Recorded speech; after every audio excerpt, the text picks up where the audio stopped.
మదనపల్లి మున్సిపాలిటీలో పలు సమస్యలపైన రివ్యూ చేయడం జరిగింది.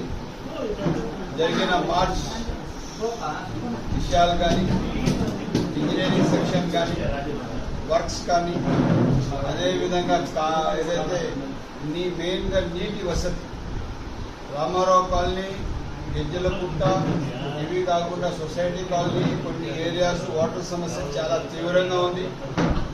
ఉన్న కాడికి తక్షణం వేరే కొత్త బోర్లు డ్రిల్ చేయాలా,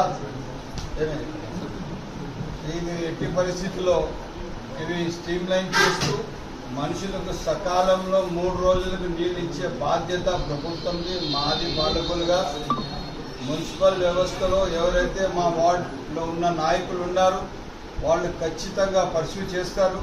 సచివాలయం సిబ్బంది పూర్తిగా మా నాయకులతో పూర్తిగా అందుబాటులో ఉండాలా, ప్రజా సమస్యలు సకాలంలో పరిష్కరించాలా. ఎట్టి పరిస్థితుల్లో కూడా మదనపల్లి జిల్లా హెడ్ క్వార్టర్స్ అయిన తర్వాత శానిటేషన్ కానీ, స్ట్రీట్ లైటింగ్ కానీ, వాటర్ సప్లై కానీ, ప్రజా అవసరాలు కానీ అన్ని అందుబాటులో ఉండేటట్టుగా పాలక ఎవరైతే అడ్మినిస్ట్రేషన్ ఆఫ్ ద మున్సిపాలిటీ చూసుకోవాలా. అందరు అధికారులకు సూచనలు ఇవ్వడం జరిగింది.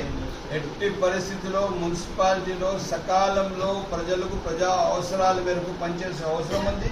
దానికి అనుగుణంగా మా నాయకులు ఎవరైతే ఉన్నారో వార్డ్ వైజ్ వాళ్ళు కూడా వాళ్ళకి అందుబాటులో ఉంటారు. తప్పకుండా ఒక మంచి పరిపాలన చేయడానికి మనం అందరం కలిసి వల్ల ఇప్పుడు నేను వచ్చి ఇక్కడ మున్సిపాలిటీలో వస్తే ఇక్కడ మున్సిపాలిటీ అంతా బోసిపోయింది, చూసేదానికి కలనే లేదు.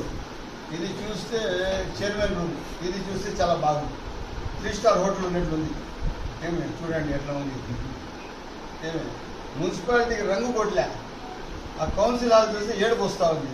కమిషనర్ గారి రూమ్ చూస్తే ఇంకా 7 సార్లు అట్లా ఉంది.